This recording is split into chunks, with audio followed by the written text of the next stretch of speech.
Now, it's a little bit different with these deficits and quantitative easing and whatnot, but usually it's the banking system. So if they keep that loan on their balance, if the bank continues to own the loan, they want to lend to someone who's going to pay them back, right? Really? So hopefully they're going to lend it for productive purposes, meaning the majority of money that's being created is going to create more goods and services. Right. And that's why you don't have the inflation, even though the money supply increases. And that's why the free market works. Right. By the way, why the free market creates deflation, not inflation, Exactly. prices going down. Capitalism actually brings prices down. Yeah. Because you can't compete otherwise. Yeah, which brings the standard of living for the poor and middle class up.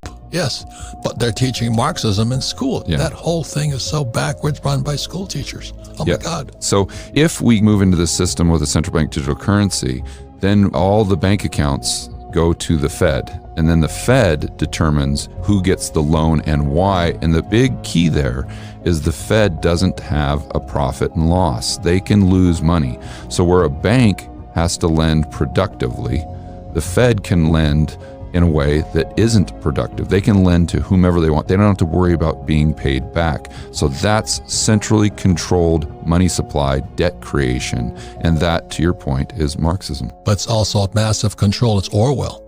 Big Brother is watching. Yeah. They can tell exactly where you're spending your money, what are you spending on, and where is it. They can track you. And the reason I like this stuff here, it's real gold. This has been here since the earth was formed. This is silver, been here the earth is formed. I can run with this and spend it anywhere in the world. They can't track me. And they just get completely wiped out. And it gives them that very, very difficult lesson that young investors have had to learn throughout the ages, that it's not different this time. When Bitcoin was at 65,000, and now I'm long-term bullish on Bitcoin. Me too. But you got to pick and choose when you buy based on that panic and hysteria. And there was I was seeing it on Twitter nonstop. I was seeing it in social media. I was seeing it in all these like chat rooms like Clubhouse where the hysteria was just mind-boggling. And that's something that I think people can sense, but they need to make sure they're not getting caught up in that emotional frenzy. They're going to make bad decisions. Now, I can't believe how bad it's gotten. I mean, it's here.